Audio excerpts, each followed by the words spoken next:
I did have an excellent time here at Worldview Academy. I'm just so thankful that God actually brought me here. I love beach volleyball, and I love the lake, and I love like the competitions. I love like camp, like team stuff. I love that. The things that they're teaching here are foundational. We live in such a biblically illiterate time where teenagers don't get the foundation.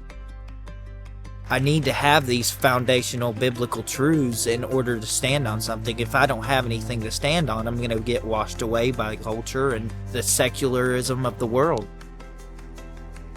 Definitely a lot of good doctrines taught, a lot of strong theology, raising up another generation to know how to defend God's word and love his word. And I think that we've fallen away from that and the truth of the gospel, and we've got to learn these things. And I'm glad the Ezra Institute Worldview Academy has been doing that. The Bible is the Word of God. The Bible is the Word of God, and the Bible is the Word of God. I love that. All of the talks and the speakers and the mentors and the staff are so kind. You learn so much. It feels like you're thrown into the deep end with the amount of amazing information you're given. Not sugarcoating any of these social issues, and then giving a very biblical, faith-based reason as to why we need to stand against and stand for certain issues. Ezra has definitely equipped me to go out into the world to talk to everybody about Christ and his goodness. And it'll help grow your faith and grow your knowledge especially. I'm so grateful that this academy has been doing that.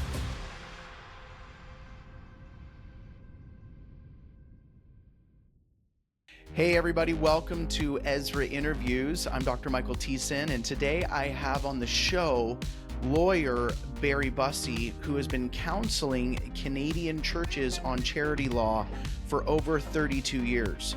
So we're going to be talking about the controversy in Canada right now about charities. Stay tuned.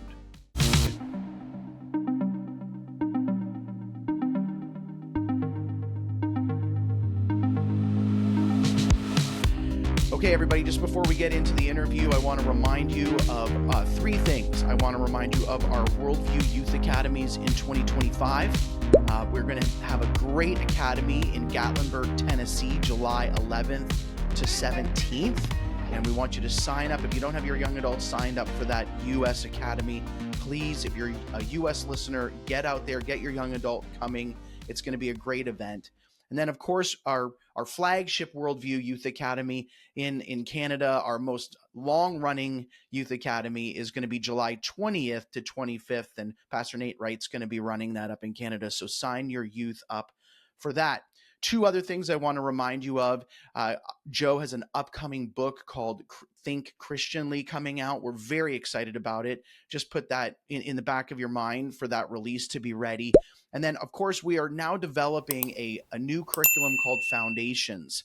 We're very excited about this new worldview curriculum. So that's going to be offered hopefully in the fall of 2025.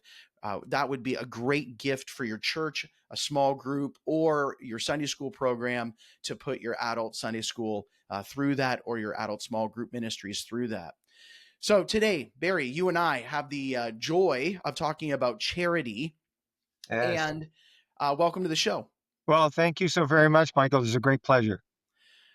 So you and I've talked in the past. I always enjoy our conversations.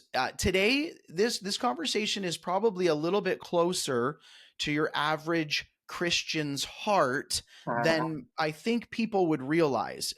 Churches spend quite a bit of time trying to understand charity law, trying to understand how to issue tax receipts, how to be a charitable organization. They would engage with lawyers like yourself quite regularly for advice on how to do so.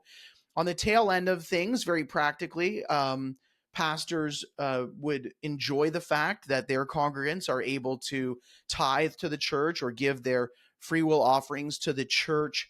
And individuals get the advantage of having a tax receipt that would help lower their taxes. So this is a topic that is very important in some respects, simply because of just how much it affects our daily lives.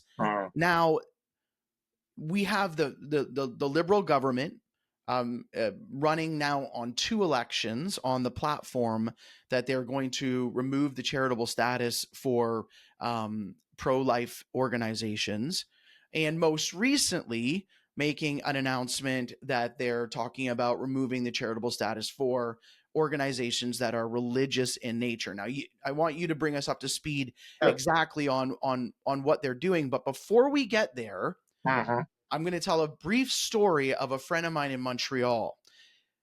So maybe 7 or 8 years ago, I was in Montreal, and a friend of mine wrote an article for the Gazette reflecting on this issue. And I remember reading the article, calling him up immediately and saying, what are you talking about that churches need to now think about paying their fair share? And of course, in the world of critical theory, in the world of utilitarian ethics, in the world of a secular world, convincing the church of its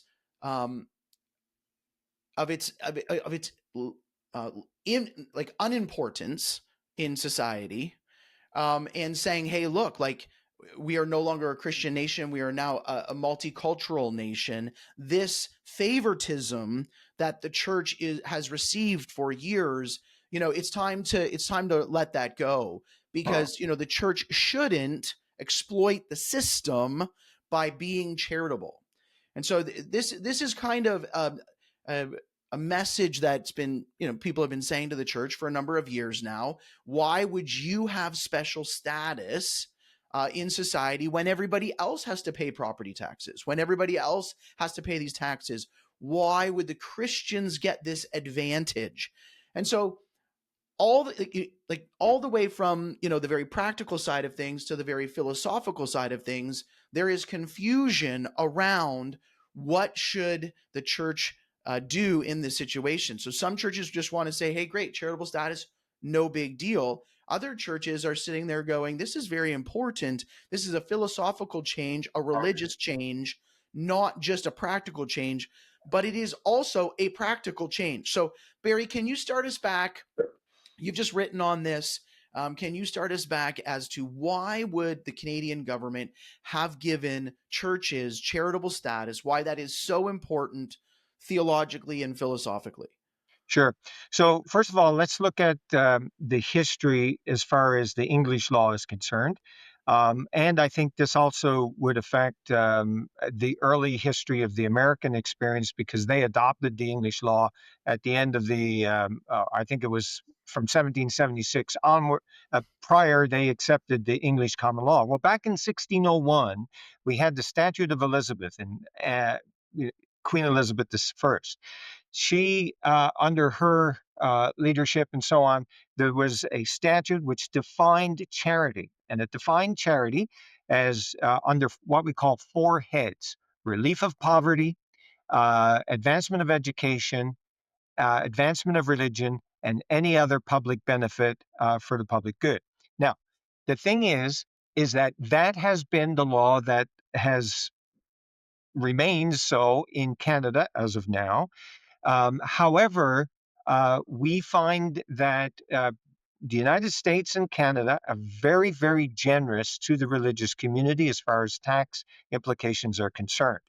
And we find that even in the United Kingdom right now, the UK Charity Commission has already taken away the presumption that advancement of religion is charitable. Now, the advancement of religion being charitable is a presumption because within our culture, we understood the importance of religion in a whole host of ways in which it has supported civic society, supported, community and all the rest. Even today, you'll find that many individuals who've done research on this report that the religious person who sits in the pew week after week, they not only give to their church, but they also give to a lot of other charities and community organizations. So there is something about the religious experience that is very community oriented. And I think part of that within the Christian world is the gospel commission: go into all the world. And so in preaching the gospel, we also live the gospel. So as a result, it's not a surprise that we've had churches that started universities. I mean, the very first university was a Christian university, and hospitals, another area, old age homes. And of course, today we go further into such things as radio stations and so on. But there's a lot of programs that churches do in the various communities. For example, they do um, uh, clothing and food distribution, food banks, that kind of stuff, and that has always been the case. In fact, Cardis, which is a think tank in Ottawa, a Christian think tank, and they did a study. It's called a Halo Project, where they found that for every dollar that the government would give in tax receipts. In other words, whatever the benefit that the public gave through tax uh, policy and so on, they got over three or more dollars for every dollar. So, in other words, having a local church in your community on the corner is going to be a greater, even a financial benefit. Now, that doesn't even take into account the other benefits of religious communities. For example, a lot of those who are faithful in their religious commitment will ensure that their families stay intact, that the children are properly raised and educated in order to be produced. Well, when I say good, productive citizens in their community. And so there's all of those kinds of benefits that we have as a society understood was we presume, therefore, when a church building goes up on the corner, that it's going to be for the public good. And this is something that we have seen from the very beginning of the Income Tax Act, back in the early World War I era, when we got income tax. And there was these presumptions that religion is a good. Now, I will say this: this benefit is not a constitutional right. Like, in other words, it's a privilege that the government gives, but it's based on a philosophy and an understanding of what makes society work. And it is something that has been embedded in our understanding of who we are as Canadians, and indeed as Americans would understand this idea that religion does good. Does it mean that every religious person or every religious organization doesn't make a mistake? Of course not. But you don't throw out a um, a program of public good that has been around for centuries just because you've got one or two sensational stories that the media wants to bring up. Yeah, and I want to talk about that for a little bit. So first of all, they're not throwing it out because of one or two sensational stories. They're throwing it out because of a change of religion.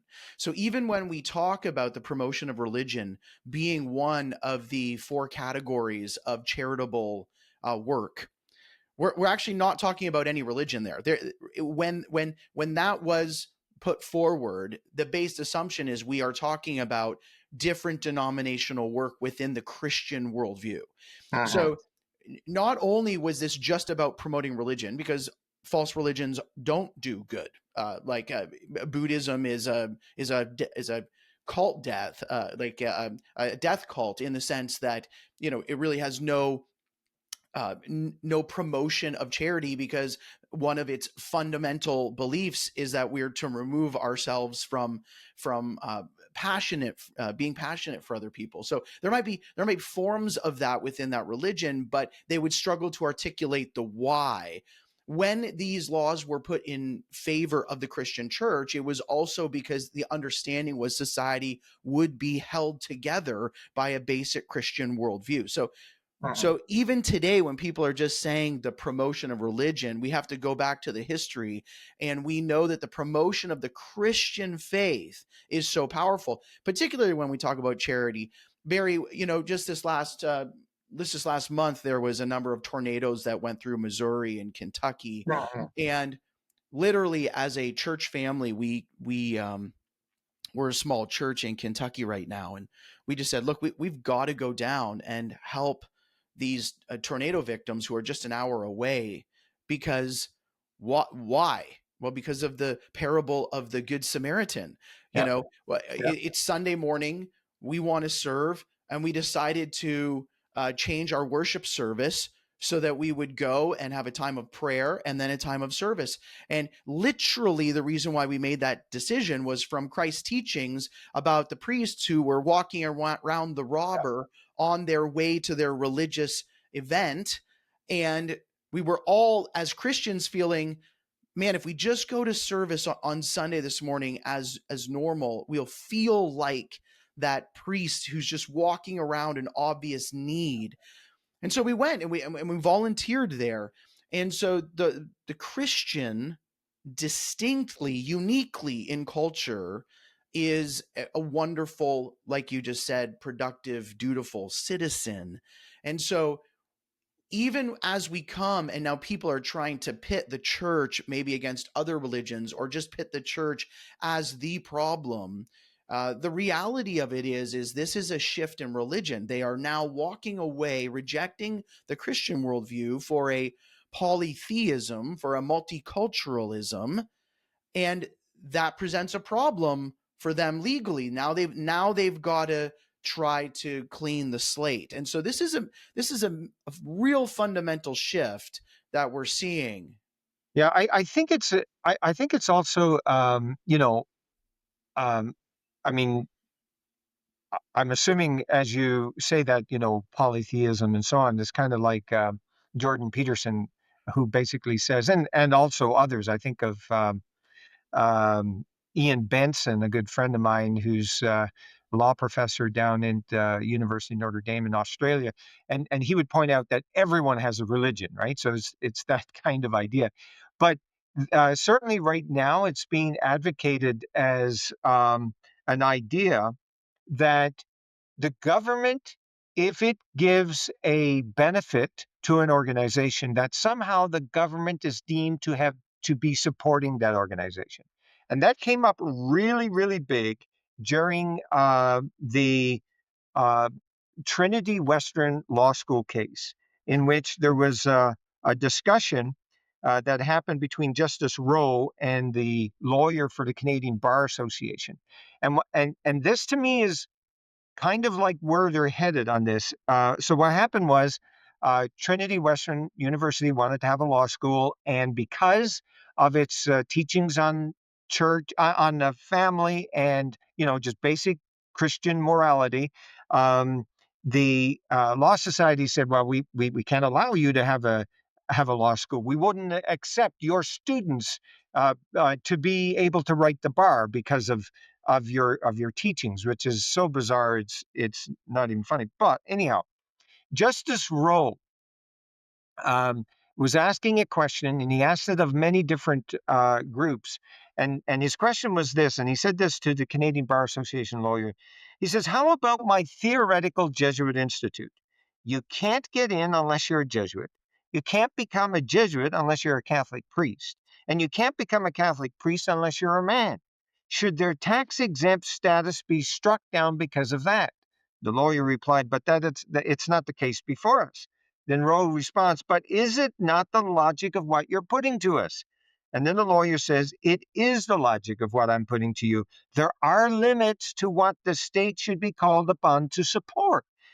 You are right. We are at that threshold and we can't back away from it. So the idea is that if you give charitable status, if you give a academic credentials or recognition to the university, give them accreditation, that somehow is giving them support, that the government is in fact supporting that organization, then you got to step back and say, okay, why is it we would support this? Now, where I think this ideology or this concept comes from, at least most recently, is that of the Bob Jones University case in the United States Supreme Court, where Bob Jones had this teaching and philosophy and understanding as a Christian university that there should not be any intermarriage between the races. And ultimately, the Supreme Court ruled that their tax exemption should be taken away because of this policy. And now what I see happening is that the same kind of thinking is going on in Canada, and which is what happened with the Trinity Western case. It's also happening on the giving of Canada Summer Jobs grant money to churches in Canada. And so now the government says, oh, if you have this teaching about marriage, if you have this teaching about sexuality, all of these things, sorry, but you're not getting public money because we as a government do not support your religious position. So now the handing out of government benefit is now going to be seen as the government supporting. Well, okay, so how far do you take that logic? For example, I have a very strong moral conviction on all of those things as far as the basic Christian morality. So, should I not be getting a government benefit to drive my car, my license? Like, I mean, that's where the logic. It just keeps on going. Should I not have the benefit of who knows what else? Some bank may decide, well, I'm sorry, I don't like your view, and we're going to freeze your bank accounts. Like, it's that kind of Which thing we have not seen until just recently. which Nigel Farage, I believe, came up against in the UK, where literally he had banking issues because of his political views, and ended up, I believe, ended up in court in order to have some decisions about that. It's interesting though, Barry. Like, this is where now let's just have a conversation. I think that is simply because worldviews matter. Yeah, they And do. the secular worldview will be expressed in a totalitarian penalization of the Christian worldview. It is a Christian worldview. Our understanding of the Ten Commandments, our basic Christian law, that restrains the individual from evil, but does not totally try to control the individual, and feel the need to have a logical extension into every area of their life, like a driver's license. It is a Christian worldview that can equally say, you are of worth, so as long as you walk down the street, don't murder somebody, don't steal from them, don't commit adultery, you know, uh, uh, don't perjure yourself, all of these things, you can live in a society, but you're also unworthy and you need salvation through Christ. It's this, like you said earlier, the Great Commission that allows us to go out both and promote the individual as needing liberty, but also legally needing individual restraint. But however, the government will apply that with a worldview. So in a multicultural, so here's I think what we're seeing. We're seeing the bait and switch being taken away now. The Liberal government has been promoting multiculturalism since Pierre Trudeau. But what multiculturalism to a secularist is, we'll tell all of the religions that they're equal in our eyes, but we actually don't believe in the promotion of religion. So we'll play the game, but now we're seeing legally how the Liberal government really wants to treat religious individuals. And again, I'm okay with different religions being treated differently, because I don't need false religions to be treated the same way as Christianity. But what you're seeing is a secular government showing their hand right now. And so let's talk a little bit about that, Barry. What's going on? What is exactly happening in Canada around charitable law, where individuals are seeing some headlines and they might be confused about what is exactly happening? Okay, so back in December, we had the Standing Committee on Finance. Now, the Standing Committee on Finance is a multi-party committee in the House of Commons. They would have a whole bunch of different groups making presentations about what should be in the upcoming budget, the 2025 budget, which, by the way, this current government said first they weren't even going to put together a budget, which is to me quite fascinating. And just to jump off that tangent just for a little bit, I wrote an article called "The Ship's Money," where King Charles I decides he wants to spend without Parliament approval, and basically that ultimately leads to the English Civil War. Not a wise thing to be doing. So anyhow, but this current government is kind of like having the idea that you can just go ahead and spend money, and have already, since the current Prime Minister Mark Carney has come into office, there has been tens of billions. In fact, I think up until just recently, I heard some figure of about 70 billion has been spent without any parliamentary approval. And the whole point of Parliament, the whole point of the English Civil War, was that Parliament gets to decide where money is spent. And so there's probably going to be even way more than that over the next weeks, really, because the government is now trying to implement all kinds of different major projects and so on without parliamentary approval. And now, because of the uproar, they're saying, okay, well, we'll probably have a budget in the fall, but we have to wait and see. But anyhow, the point of the matter is the Standing Committee has a group of people from various walks of life, and that they call upon the government. Here's what you should include for the upcoming budget. Among those groups were groups like the BC Humanist Association, which has had a long-standing position against anything that would support religion, i.e., the special reduction from tax that clergy would have to pay for their housing and so on, which works out to be about $10,000 a year or thereabouts, where you can deduct on your income. So they're totally against that. They're totally against pro-life groups, of course, having charitable status. They're against, as is, I should say, the other group, the Abortion Rights Coalition of Canada, has been a big one on that, advocating on that. And then there's anyhow, so those were the groups that were making these presentations. And what was fascinating is that when the committee gave its recommendations to the government for the upcoming budget, there were two recommendations that really hit home on this. Recommendation 429 says, the government should no longer provide charitable status to anti-abortion organizations. Now, it says anti-abortion organizations, so then you've got recommendation 430, amend the income tax to provide a definition of charity which would remove the privileged status of advancement of religion as a charitable purpose.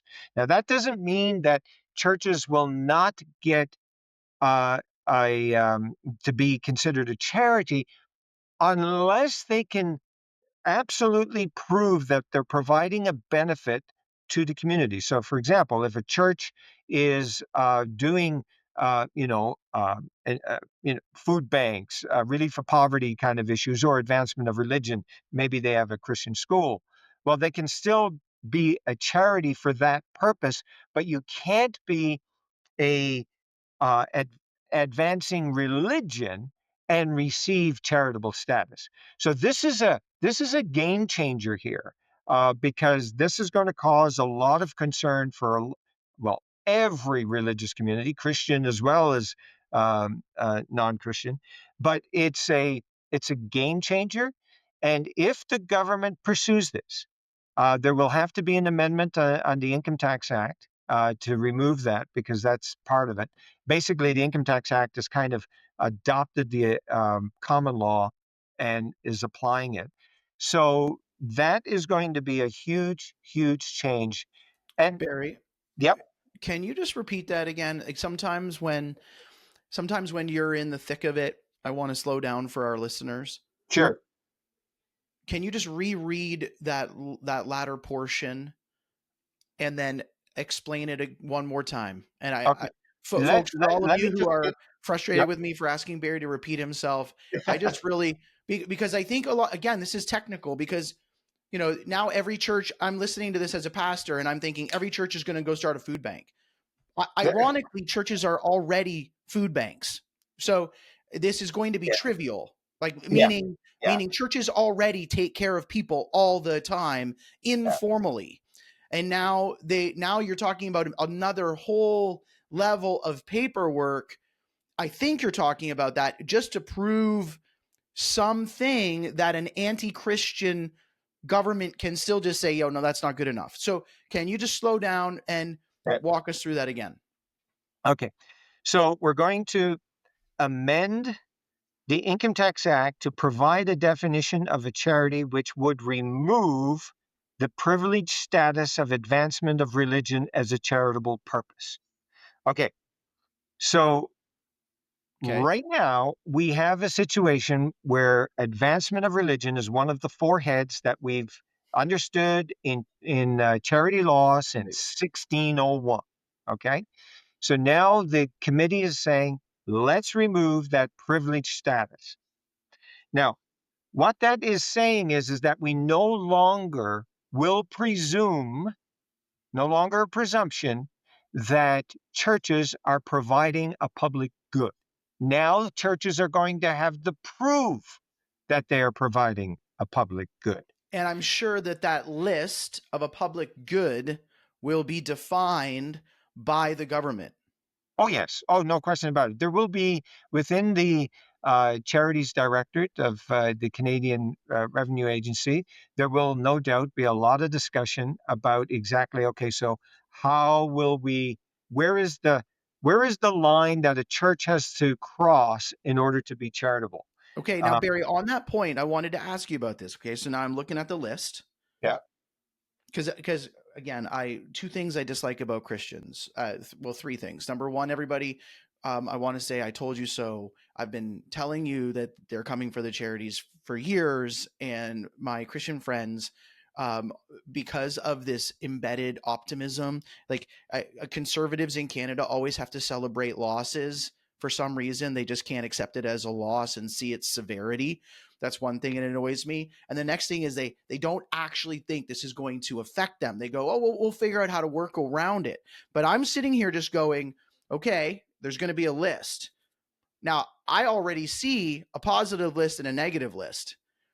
Like, number one, I already see this being implemented with, okay, great. If you do education, blah, blah, blah, blah, blah, blah, healthcare, blah, blah, blah.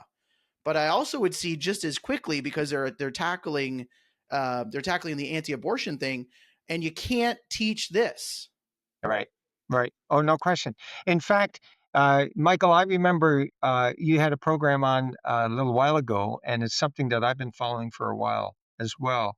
And that is the Rainbow Faith and Freedom Group, which the government has been giving hundreds of thousands of dollars to investigate various churches as to what their positions are, dealing with the whole, how I say, the LGBT community. Yeah. Okay.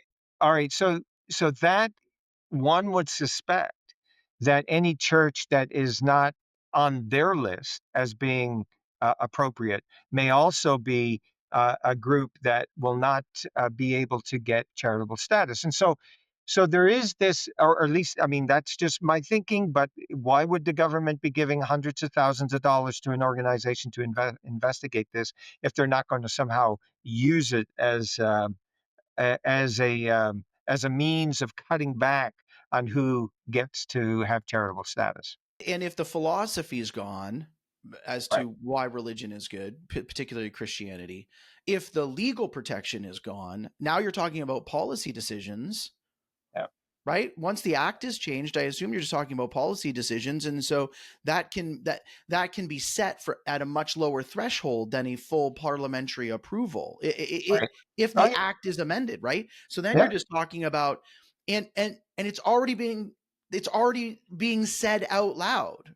Like you Yes. mentioned, Barry, that these anti-Christian organizations like these pro-abortion organizations spoke to this committee. Were there good like did ARPA speak to this committee? Was there some kind of Christian voice speaking to this committee, which they have now either just ignored or they didn't even include in the process? You know what? There was a lot of people listed there. I haven't gone through all the lists to see who all was there, but I know there was a lot of groups there. So I'll have to defer on that. Um, but that's a great question. That's a great question. And it's one that we need to be thinking about because if they weren't there, they need to be there. And they certainly will no doubt be there coming up. There's a lot of groups that have been, for example, the 4Cs, Canadian Center for Christian Charities, sent letters in to Department of Finance and that kind of thing, raising concerns about this. And I'm sure there's like a whole coalition of them now. It's kind of like, okay, the alarm has gone off, and I think a lot of people are, no doubt, making submissions and that kind of thing. But like I say, this is something that from the time that we were arguing the Trinity Western case, and I think it was in like fall of 2017 or something. The decision came out in June of 2018. But I recognized right away, okay, you know what? This is a thing. I mean, I've always sensed it was a thing because of various comments and various activists making comments. And so anyhow, we did put together a book where I got a group of uh, professors and so on to look at the philosophy behind the idea of religion as a public benefit, and we can. Your people can put that book up and see where you can find a copy. But the reality is that it seemed to me that it was necessary to start thinking about, okay, so what happens? What happens when we go through this process and suddenly it's taken away? What then? So I had a chance to speak with um, a pastor, a very well known pastor out west, and he's a street preacher. He's very much involved in the public sphere with his preaching and so on. And because of his preaching, he ended up a number of years ago now losing charitable status in his church. And he said to me something to the effect that, Barry, I thought that it didn't matter that I lost my charitable status because I thought my members and the people would continue to support me at the same level. And he said, the reality is they didn't. And so what ends up happening, he shared with me that he was going to have to sell his house in the city, move out into the country so he could find better accommodations, cheaper accommodations.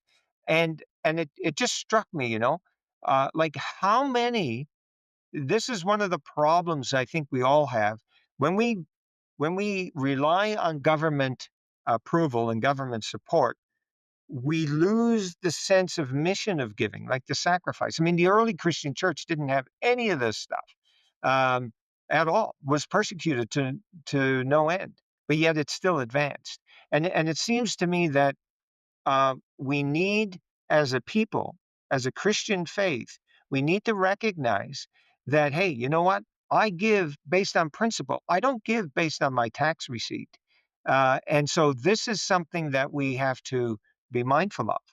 But we also got to be mindful of the underlying theological, philosophical position that's happening in society at large that would even allow this to happen. And we got to say, there's just some things that we can work on. No, it's good. I want to go with a 1-2, but we need to go back to the philosophy first, and then go to that practical thing that pastor. Because again, right there, you just shared the average Christian response. Yeah. Well, who cares? The law changes. Who cares? People will just give. Like, duh. And then you go, no. Like, reality hits, and when when all of a sudden you're losing dollars out of your wallet, people they do math, they figure that out. So I do want to talk about that issue, but I still want to go back to the fundamentals here. Barry, one of the things that I would assume would be a struggle here is to say the thing. And what I mean by this is going right back to the root of where we began. When there was this acknowledgement of religion being a charitable act in and of itself, all of the things that you just mentioned, we're developing a way of looking at the world and behaving that comes from the Lord Jesus Christ, and that is a good, beneficial, charitable, civic, loyal to the kingdom of heaven, then expressed positively out in the kingdom that I live in. When that was acknowledged, then there was a freedom to then go and do the work. It wasn't really a given privilege, just freedom to go and do that work. My concern is that the church is so weak that they actually can't argue at the theological level, and they're going to just try to make practical arguments, when in reality it has been a religious shift. And the only way through it is to make religious arguments. You cannot say religion vaguely anymore, because Canada has been changed demographically and ethnically to include religions that would oppose Christian charity. That would, you can't have a Hindu caste system in Canada and have the same charitable attitudes. You cannot have an Islamic worldview being predominant in Canada and have the same charitable attitudes. Religion chains. You can't have a secular, as we've been talking. You can't, when you have a utilitarian ethic, all of a sudden you look around and go, old people cost too much money, let's let them kill themselves and help them do that. So the actual definition of charity that the Western world has known, that Canada has known, is distinctly Christian. And now my concern is that Christians are going to try to speak the language of the secular government rather than actually, this is the gospel opportunity. You have to recognize Christians as charitable individuals, because thus saith the Lord, because this worldview is the only worldview that allows it. So I'm concerned that we've almost conceded the fight in order to, we've been kicked out of the house, and now we're going to argue over who owns the crack in the sidewalk, rather than pushing the door back open with the gospel, with the transformative message of Jesus is Lord, and then reteach a secular government how offensive it has actually been to God's created world, to reality. That's my fear. My fear is that now we've got the list. So the list is, you have to have an after school program, and you have to be pro-abortion. And the church is going to just spend time going, no, we don't want that one, but we'll do all of this because you're right. The philosophy behind everything can change, and we'll just meet the secular list. That's my concern. Yeah, and I think it's a valid concern. I think it's a concern that we have lost. Like, we have lost all sense of our history and the ideas behind our history that made the people in the past make the decisions that they did. Once we give up the intellectual ground, we can go down all kinds of paths, like you say, and we will not end up, not even close to having a society that or a community that like, I mean, we are living on the fumes.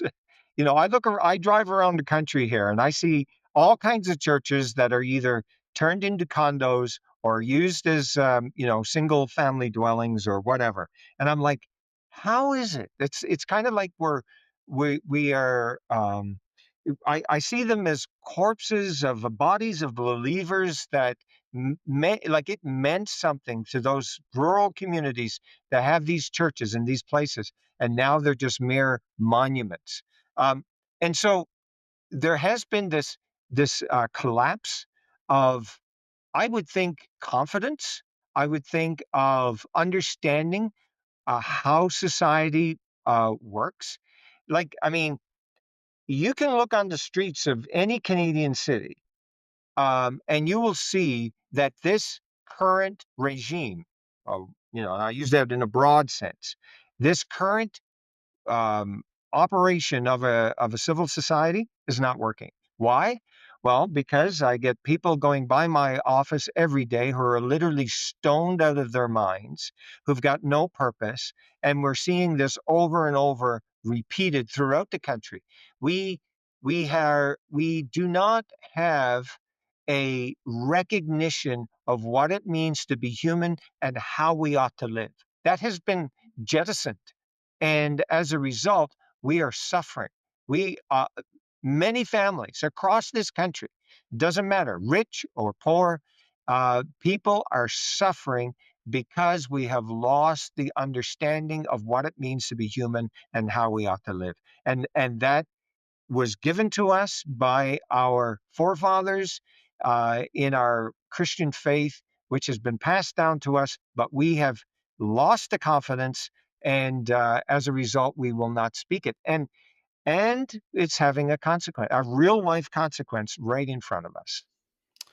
Yeah, and again, remember the government is supposed to respect the church.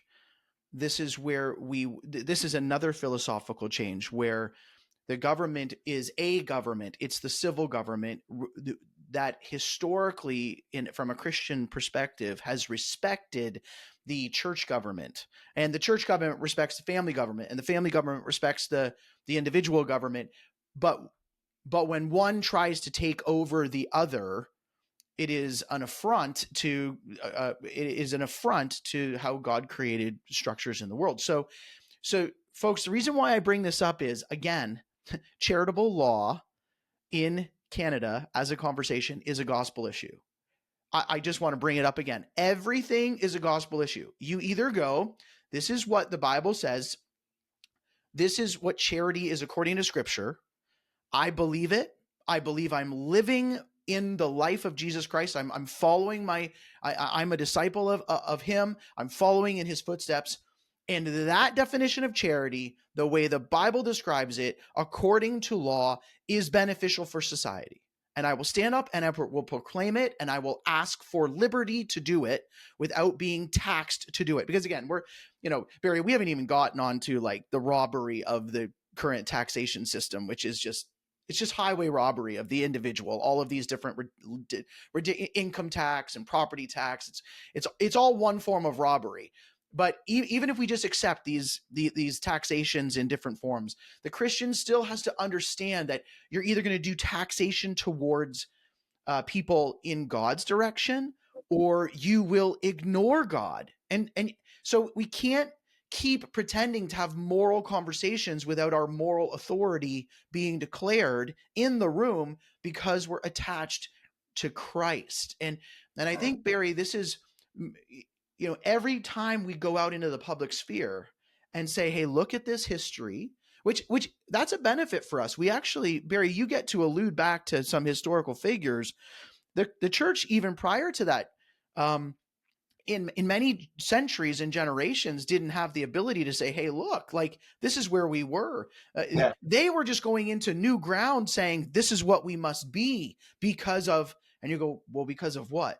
Well, not some sociological study about taxation, but because of Christ. This is what the society should be because of God. And so we have to start living in faith, even while we're talking about taxation. And this is the irony. The average pastor says, how do I want to do evangelism in the community? Go talk to your municipal government about their local taxes and make sure that the Christian church is able and free to do its work. You'll have lots of gospel opportunities there. So, anyways, I just let me let you have the last word on that section, and then I want to move into something that you observed, and that is that this will actually have consequences to the church. So, Okay, so I just like to for us all to recognize as well that politics will always go wherever the political football is, or in Canada, be wherever the puck is. Right, that's where the game is. So if there is a group of loud activist types who have huge influence in the media, in public at large, or even perceived to be, they may not even have much in the way uh, of actual on the ground support, but if they're perceived to be having that support, government tends to follow that. Like, for example, I often think, in many ways, Jean Chrétien was probably among the more conservative types of prime ministers in some respects. He even held the line with respect to the definition of marriage, but then subsequently, Paul Martin, goes full bore on that issue. But what was happening, I think, and this is why I think, for example, the Liberal Party is so successful in Canada, is because it will go wherever the football is. And so it'll turn itself into an NDP government, like it did under Pierre Trudeau and under Justin Trudeau. And now I'm I'm wondering if the Carney government is going to somehow co-opt a lot of the conservative, well, she already did during the election, a lot of the conservative type sounding policies, or at least use that language. And so kind of co-opt that, because why that was really popular. Well, now these are our policies, other than the fact that he's still keeping the old. So it's kind of like putting a lipstick on a pig. But I mean, it's the idea that, we will try to make it look different. And so what we have to be concerned about, I think, as Christians, is to ensure that we are not getting into that political um, maelstrom where we're just going to, um, as I understand Christianity, Christianity remains constant. It remains constant because we have the one focus, we have the cross, we have the understanding of what grace is, and we understand what peace that flows from that grace. Our way of life is not going to change by God's grace. We continue living a faithful life no matter what the political sphere is, but we keep moving. The problem, I think, has been that the church has moved with the politics. And I think that has been the problem, I think, anyhow. So anyhow, well, so that's I my would thought. say that I would say they've moved with the politics in theology and philosophy, not in just being interested in it. Like, it's Yeah. not just that they're a distracted church. It's that I think that there's actually been some deception going on. Oh When, yeah. when like, and I think that's the important thing. As politics moves all around, like you said, the Christian brings the lordship of Christ, the cross, the kingship of Christ into that conversation, and is able to do it, but not swayed, not tossed back and forth. Just, that steady movement. Okay. How Yep. do you think this is going to affect churches? And is there any advice that you would have for Yeah. some So pastors? I think it's going to I think it's going to I think there's going to be a lot of churches that are not going to suffer on this unless they are willing to go along with what the government tells them to do. And if you do that, ultimately you're going to lose in the long run anyhow, because I think if you look at all the various church groups that went along with government, they are really mere, what will I say, shells of their former self. So, so here's what I'm thinking that's necessary. Number one, I think the church needs to, religious communities need to understand exactly um, why it is that they have that important role in society. Like, what is it about the Christian philosophy that creates the public good? And I mean, All you got to do is read the Gospels and you see it just point blank. Why?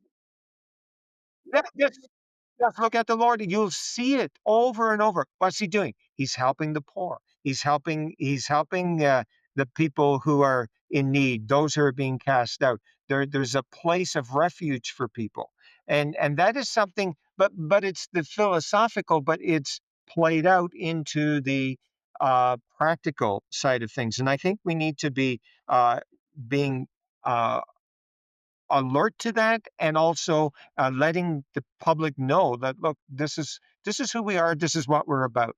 And I think there needs to be this um, willingness to it's not so much to toot your own horn, but it's the idea of, like, okay, here's what life is like for the pastor. Here's what life is like, I mean, think about it. For example, um, a pastor goes into a community. He's now pastoring, and he's dealing with issues with family uh, breakdowns, or family issues that need to be addressed. And how many stories of success have we heard where the pastor's intervention has saved a marriage, saved a family, has helped a young person get a good understanding of what they ought to be, in the sense of who they ought to be as they live their lives, and so on. So there's those kinds of things. So I I think think there's the word you used earlier, Barry, was authority and confidence. There is a confidence. difference between being conceited. Yes, There yes. is a difference between being prideful and then being authoritative. Micah 6:8. It has been revealed to you what is good and what the Lord requires of you, to act justly, to love mercy, and to walk humbly with your God. Like, we need, like you just said, we need to be able to say that out loud. This is who we are, not because of who we are, but because of who Christ is. But say that with authority, and say, and help people redefine charity. That we Mhm. have to help them define charity the way it has been in the past, which is Yeah, by the standards of Scripture. Okay, go ahead. yeah, Next yeah. point. And What's the next okay, piece so of then advice? I think we need to recognize. So there's the element of being confident in one's understanding of the world, worldview, and all the rest, but also recognize that we are up against a civic totalism, where the idea is that government is going to be in our business like nothing else, and they already are. And I mean, we're just constantly, like, I mean, we fully expect, for example, the Online Harms Act is going to be coming into law here in Canada, which is going to be horrendous. But anyhow, the point is that they're wanting to be in our business, so we recognize that, and we then need to continue, no matter where government stands. We've got to continue on doing the work that we are meant to do. Okay, go ahead. Sorry. No, you know what? Actually, Barry, we are getting to be about an hour, and All so, right. and I, Yes. no, no, and I'm realizing that this last practical part, I'm rushing you. So can we? I'm going to do a little bit of a snippet as if we're cutting off. Are you willing to record next week and do another part 2 on the practical Sure. side? Sure. Yep. That'll be fine. No problem. Happy. Because I don't want to rush the okay, now what do we do? And I think there was a transition there. Yeah. Yeah. Um, Okay. is that okay with you? Because I actually Oh just yeah. think that okay, Perfect. Perfect. okay. So I'm just gonna wrap up, and then we're gonna record. So um, I'm gonna go back as if we were transitioning there. Um, okay, Sure. Okay. so Barry, this is really, this discussion about the philosophy is so important, but we want to get to the practical, and we want to talk about what Christian churches can do, and how they should respond. But you know what? This has been such a good conversation, and I don't want to rush that. So everybody, surprise, we're going to record a part 2. So keep listening. We're going to get back to this next week. Barry, thanks so much for coming on. And everybody, part 2, what can the church do to respond to the changes in charitable law? Keep listening next week. Thanks, everybody. Godspeed.